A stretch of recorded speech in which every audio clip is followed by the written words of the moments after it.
ഇപ്പോൾ നിയമവിദഗ്ധൻ MR അഭിലാഷ് ഇപ്പോൾ ടെലിഫോണിൽ. അഡ്വക്കേറ്റ് MR അഭിലാഷ്, ഇപ്പോൾ അലഹബാദ് ഹൈക്കോടതി വിധി സ്റ്റേ ചെയ്യുകയാണ് സുപ്രീം കോടതി. കടുത്ത പരാമർശങ്ങൾ തൽക്കാലം പറയുന്നില്ല എന്നാണ് സുപ്രീം കോടതി പറഞ്ഞിരിക്കുന്നത്. യഥാർത്ഥത്തിൽ ഇതൊരു കടുത്ത പരാമർശം വേണ്ടതായിരുന്നില്ലേ?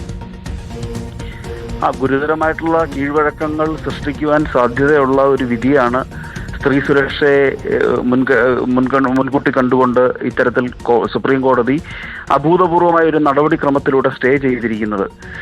റിട്ട് പെറ്റീഷൻ സ്വമേധയാ രജിസ്റ്റർ ചെയ്ത് ഒരു ഹൈക്കോടതിയുടെ ഉത്തരവ് റിട്ട് അധികാരത്തിലൂടെ സ്റ്റേ ചെയ്യുക എന്ന് പറഞ്ഞാൽ കേട്ടുകേൾവി ഇല്ലാത്ത തരത്തിലുള്ള ഒരു ഇടപെടലാണ് ഇവിടെ ഉണ്ടായിരിക്കുന്നത്. ഒരു ഹൈക്കോടതി പാസ്സാക്കിയിരിക്കുന്ന ഉത്തരവ് അപ്പീൽ അധികാരം സ്വയം വിനിയോഗിച്ചുകൊണ്ട് തന്നെ സുപ്രീം കോടതിക്ക് എടുക്കാൻ കഴിയുമെങ്കിലും ഇവിടെ ഒരു റിട്ട് പെറ്റീഷനാണ് രജിസ്റ്റർ ചെയ്തിരിക്കുന്നത്. ബഹുമാനപ്പെട്ട ഹൈക്കോടതിയുടെ ഉത്തരവിനകത്ത് ചെറിയ പ്രശ്നങ്ങൾ ഉണ്ടായിരുന്നു. ആ പ്രശ്നങ്ങൾ രാജ്യമെമ്പാടുമുള്ള സ്ത്രീകൾക്ക് നിയമം വാഗ്ദാനം ചെയ്യുന്ന സുരക്ഷയെ ഹനിക്കുമെന്നുള്ളത് കൊണ്ടാണ് ബഹുമാനപ്പെട്ട സുപ്രീം കോടതി ഇടപെട്ടിരിക്കുന്നത്. വിശദമായിട്ട് ഇത് കേട്ടതിന് ശേഷം നിയമത്തിൽ ഒരു വ്യക്തത വരുത്തി സ്ത്രീ സുരക്ഷയ്ക്ക് അനുസൃതമായ രീതിയിൽ ഒരു വ്യാഖ്യാനം ഉണ്ടാകുമെന്ന് നമുക്ക് പ്രതീക്ഷിക്കാം.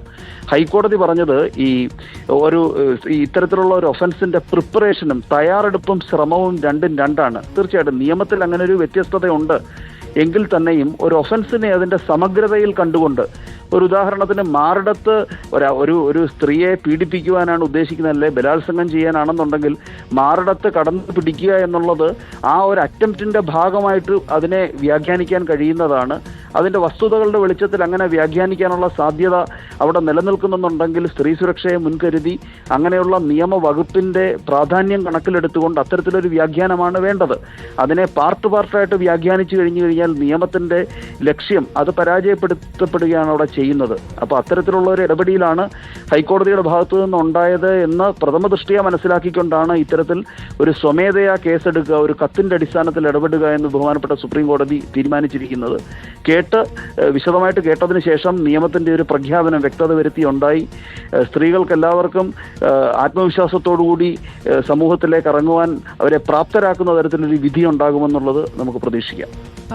അഡ്വക്കേറ്റ് MR അഭിലാഷ്, ഇപ്പോൾ ഡൽഹി സംഭവത്തിന് ശേഷം നിയമം കടുപ്പിച്ചിട്ടുണ്ട്. അതിന്മേലുള്ള ഒരു ബോധ്യം കീഴ്ക്കോടതികളിലേക്ക് ജഡ്ജിമാർക്ക് ആ തരത്തിൽ ഉണ്ടാകുന്നില്ല എന്ന് വേണോ കരുതാൻ? ഇതിപ്പോൾ ഒറ്റപ്പെട്ട സംഭവമല്ലല്ലോ. ലോ വ്യാഖ്യാനം ചെയ്യുമ്പോൾ നമുക്ക് ഒരു ന്യായാധിപന് നമുക്കൊരു ദുരുദ്ദേശം നമുക്ക് ആട്രിബ്യൂട്ട് ചെയ്യുവാൻ കഴിയില്ല. അവരവരുടേതായിട്ടുള്ള നിയമപരമായിട്ടുള്ള പരിധികളും അവഗാഹവും കുറവും എല്ലാം തന്നെ ഒരുപക്ഷെ അങ്ങനെയുള്ള വ്യാഖ്യാനത്തെ ബാധിക്കുന്നുണ്ടാകാം. ടെക്നിക്കലി സ്പീക്കിംഗ് ഈ പ്രിപ്പറേഷനും അറ്റംപ്റ്റും രണ്ടും രണ്ടാണ്. പക്ഷേ ഞാൻ നേരത്തെ സൂചിപ്പിച്ചതുപോലെ ആ ഒഫൻസിനെ അതിൻ്റെ സമഗ്രതയിൽ കണ്ടുകൊണ്ട് എങ്ങനെയാണോ ആ സ്ത്രീ അവിടെ ദ്രോഹിക്കപ്പെടുന്നത് എന്നത് മനസ്സിലാക്കി അതിൻ്റെ വെളിച്ചത്തിലാണ് എന്താണ് ഒഫൻസ് എന്നുള്ളത് മനസ്സിലാക്കേണ്ടത്. അതല്ലാതെ ഒരു ബലാത്സംഗ ശ്രമം അവിടെ ഉണ്ടായെന്ന് പൂർണ്ണമായിട്ടും വസ്തുതകൾ ബോധ്യപ്പെടുത്തുന്നുവെങ്കിൽ മാറിടത്തിൽ കൈ സ്പർശിച്ചത് അത് പരിമിതമായിട്ടുള്ള ഒരു ഒഫൻസും, പൈജാമ വലിച്ചു പൊട്ടിക്കാൻ ശ്രമിച്ചത് അത് മറ്റൊരു ഒഫൻസും, രണ്ട് ചെറിയ ഒഫൻസുകളായിട്ട് കുറച്ച് കണ്ടുകൊണ്ട് ആ ശ്രമം എന്നുള്ള അറ്റംപ്റ്റ് എന്ന് പറയുന്ന ബലാത്സംഗത്തിനുള്ള ശ്രമം എന്ന് പറയുന്ന ആ വളരെ ഗൗരവകരമായിട്ടുള്ള ഒരു ഒഫൻസിൽ വെള്ളം ചേർക്കാൻ ഒരു ബോധപൂർവമായ ശ്രമം ആവില്ല. ഒരു പക്ഷേ നിയമം മനസ്സിലാക്കിയതിലുള്ള വളരെ ഗൗരവകരമായിട്ടുള്ള ഒരു തെറ്റായിരിക്കാം.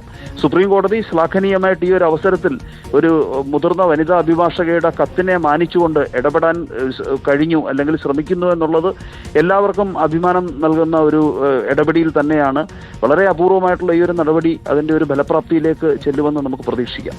വളരെ നന്ദി അഡ്വക്കേറ്റ് MR അഭിലാഷ് പ്രതികരിച്ചതിന്. അഡ്വക്കേറ്റ് TB മിനി കൂടി പ്രതികരിക്കാൻ.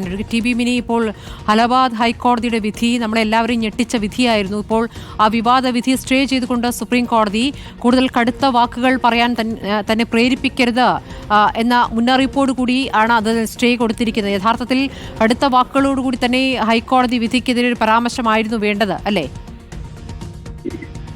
അതെ അതെ അതെ കാരണം എന്താ വെച്ചാല് ഈ നമ്മളുടെ ഇന്ത്യൻ സിറ്റിസൺസിനെ സംബന്ധിച്ച് ജനാധിപത്യവാദികളായിട്ടുള്ള ആളുകൾ, സ്ത്രീകൾ മാത്രമല്ല ജനാധിപത്യവാദികളായിട്ടുള്ള മുഴുവൻ ആളുകൾക്കും വലിയ രീതിയിലുള്ള ഇൻസൾട്ട് തോന്നിയ, അതായത് ഇന്ത്യൻ പാർലമെന്റ് പാസ്സാക്കിയ എല്ലാ നിയമങ്ങളും സ്ത്രീകൾക്കെതിരായിട്ടുള്ള അക്രമങ്ങളുമായി ബന്ധപ്പെട്ടുകൊണ്ട് DV ആക്ട് ആണെങ്കിലും പോക്സോ കേസ് ആണെങ്കിലും women sexual harassment act work place ആണെങ്കിലും പോഷ് ആക്ട് ആണെങ്കിലും എല്ലാത്തിലും എന്താണോ ഇന്ത്യൻ പാർലമെന്റ് ഉദ്ദേശിച്ചത് അതിന് ഘടകവിരുദ്ധമായതും ഒരു കാരണവശാലും ഇന്ത്യയിലെ ഡെവലപ്ഡ് ആയിട്ടുള്ള ഈ സൊസൈറ്റിയിൽ, സിവിലൈസ്ഡ് സൊസൈറ്റിയിൽ സ്വീകരിക്കാൻ പറ്റാത്തതുമായിട്ടുള്ള ഒരു ഇതായിരുന്നു ഹൈക്കോടതി വിധി എന്ന് പറയുന്നത്. അപ്പൊ അതിൽ നമുക്ക് അറപ്പ് തോന്നി എന്ന് പറയുന്നതാണ് അത് ശരിക്കും കോടതി അങ്ങനെ പറഞ്ഞപ്പോഴേ.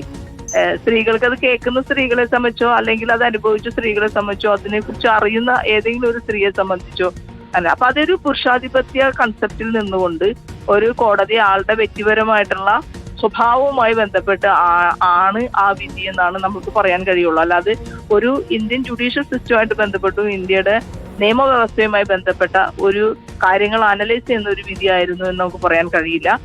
അത് തികച്ചും തെറ്റായിട്ടുള്ളതായിരുന്നു. സുപ്രീം കോടതിയുടെ ഇടപെടൽ സ്വാഗതാർഹമാണ്. തീർച്ചയായിട്ടും അതിലൊരു തിരുത്തലുണ്ടാവുമെന്ന് പ്രതീക്ഷിക്കാം. വളരെ നന്ദി. ടി പി മിനി ഘട്ടത്തിൽ പ്രതികരിച്ചതിന്